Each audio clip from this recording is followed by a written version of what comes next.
Spot ઈ memo બાબતે PF enforcement officer વર્ગ 2 વડોદરા ₹40,000ની લાંચ લેતા ઝડપાયા છે. મળતી માહિતી મુજબ ફરિયાદી ફેસિલિટી મેનેજમેન્ટનું કામ કરતા હતા અને તેઓની કંપનીમાં કામ કરતા કર્મચારીઓના પગાર તથા પ્રોવિડન્ટ ફંડના પૈસા ઓનલાઈન જમા કરાવતા હતા. આ બાબતે પીએફ એન્ફોર્સમેન્ટ ઓફિસર વર્ગ 2 વિનોદ કુમાર હરિકાંત શર્મા, એન્ફોર્સમેન્ટ ઓફિસર વર્ગ 2 કર્મચારી, ભવિષ્ય નિધિ સંગઠન, રિજિયોનલ ઓફિસ, ભવિષ્ય નિધિ ભવન, વોર્ડ નંબર 6 ની કચેરી પાસે, અકોટા, વડોદરાવાળાને ફરિયાદીને સ્પોટ મેમોનો ઈ-મેલ મોકલી ડોક્યુમેન્ટ જમા કરાવેલ જણાવેલ હતું. આ કામના ફરિયાદીના ઓફિસરે તેઓની કચેરીમાં મળવા જતા તેઓએ ફરિયાદીને જણાવેલ કે તમારા ડોક્યુમેન્ટ જમા કરાવવાની તારીખ જતી રહેલ છે, જેથી તમારા ઉપર દંડ અથવા કેસ થશે અને જો આ કાર્યવાહીથી બચવું હોય તો ₹50,000 આપવા પડશે તેવી વાત કરતા રકઝકના અંતે ₹40,000 આપવા નક્કી થયેલ હતા.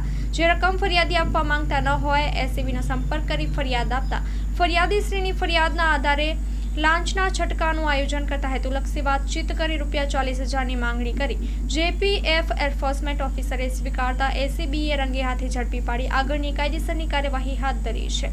Story report by Vikramsinh Jhala, Ahmedabad.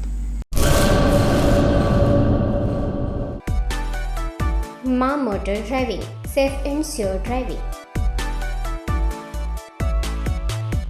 Driving એ શોખ સાથે આપની મોટી જવાબદારી પણ છે. અમારા ઇન્સ્ટ્રક્ટર દ્વારા સચોટ અને સરળ માર્ગદર્શન. આપની રોજની તાલીમની માહિતી મેળવીને શું અધુરાશ છે એના ઉપર પૂરું ફોકસ કરાય છે.